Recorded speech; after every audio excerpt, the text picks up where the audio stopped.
But if you can learn to do this, you will do your best work. You are actually tuning up and making your neural circuits for focus and attention better. You can drop in like a laser.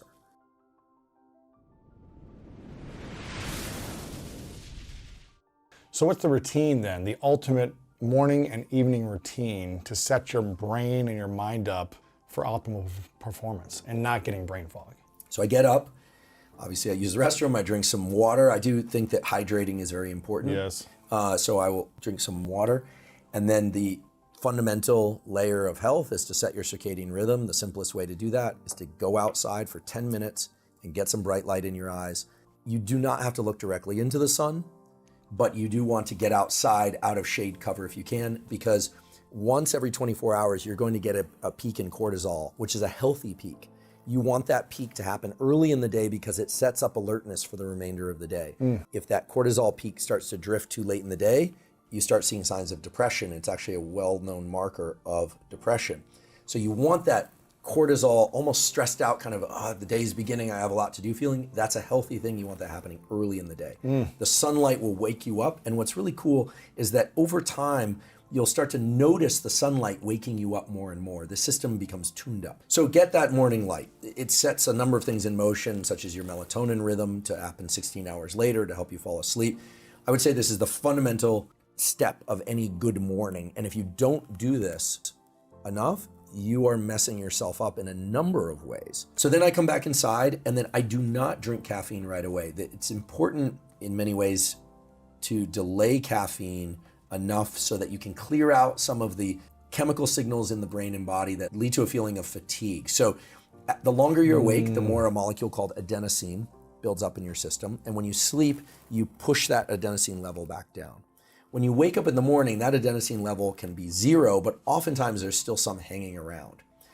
Caffeine is an adenosine antagonist. It blocks adenosine function. It's a little more complicated than that, but that's effectively what it does. So if you wake up and you've got, let's say 20%, let's make, this is arbitrary, but 20% of your adenosine still hasn't been cleared out.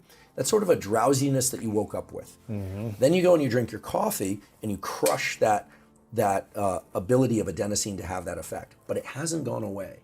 So that when your coffee wears off mid-morning, now that adenosine is there and you feel like there's a mid-morning crash or an afternoon crash.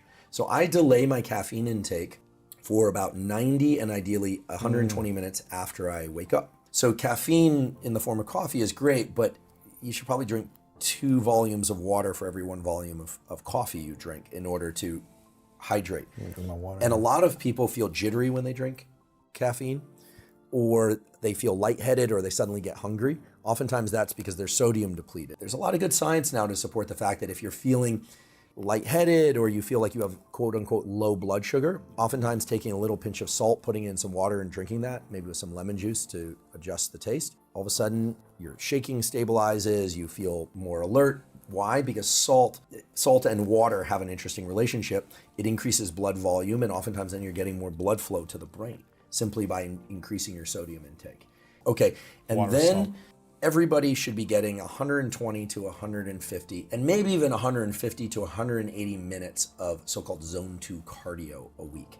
This is the kind of cardiovascular exercise where you're doing work, you could have a conversation, but you're kind of at the threshold where it's not super easy to have a conversation. We're not talking sprints.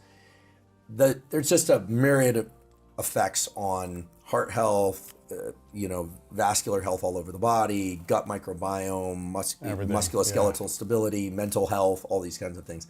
So I have a routine where I either weight train for an hour in the morning, or I do a portion of that weekly cardio. And I just alternate, weight train one day, cardio the next, weight train, and then 1 day a week I don't do anything. I don't do any exercise. Then I would shower and then do my 90-minute work bout, but sometimes I do the 90-minute work bout first. And that's generally when I'm starting to drink the caffeine. And so this 90-minute work bout is a kind of combined meditation, but also functional work for me. So for me, that could be writing, it could be planning a podcast, it could be reading. It's something that's kind of hard. And the thing to understand about this 90-minute work bout is that you should expect some friction early on. It's not like you just flip a switch and you're in. That it takes some time to get into this focused mode, and throughout that time, your brain will flicker in and out. But if you can learn to do this 90-minute bout, you will do your best work. And what's really wonderful is it's not just about the work that you perform in that bout. What ends up happening is really special. This sort of combined meditation work bout, as I'm calling it, has this effect of you are actually tuning up and making your neural circuits for focus and attention better. You can drop in like a laser. And so that's a holy part of my morning, as holy as the sunlight viewing. Wow. And it's something that's very hard to build in, but I actually schedule it just like I would a Zoom call. But that 90-minute work bout, if I can do all those things and then get that 90-minute work bout and then eat my lunch, I feel like the system is set to make the rest of the day even better. Because we often hear about the perfect morning routine, but we're not thinking about how that routine influences the rest of the day's routine. Yes. After lunch, do a 10 to 30 minute either non-sleep deep rest or hypnosis, 20-minute naps, or things of the sort that I just described, the hypnosis I described, allow the neural plasticity that was triggered during that learning bout to occur much more quickly. And so people learn faster. Interesting. Yeah. So and for some people, a nap isn't a feasible thing. Some people say, are naps good or bad? If your nap interferes with your nighttime sleep, it's bad. If your nap does not, then it's okay. And naps that are shorter than 90 minutes, so anywhere from 10, 20, 30, 45, but certainly not longer than 90 minutes, are going to be better than naps that are longer than 90 minutes for reasons related to sleep. So that kind of ends the morning. And then the rest of the day just depends on what's happening. And I think it's too varied to describe. But I do suggest that people try and get a little bit of sunlight as the sun is setting in the evening or late afternoon, depending on time of year and where you live. Same practice, because now you're sending two signals to that master circadian clock of when there's morning and when there's evening.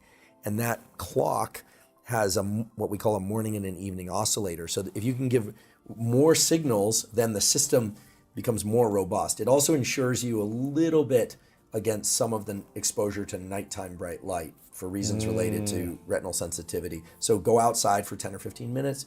Fine if you need to check your text messages, do it out front of your building or your home. That's going to be very good. That's cool. Okay. That's the ultimate morning routine for you. That's the ultimate morning routine for me.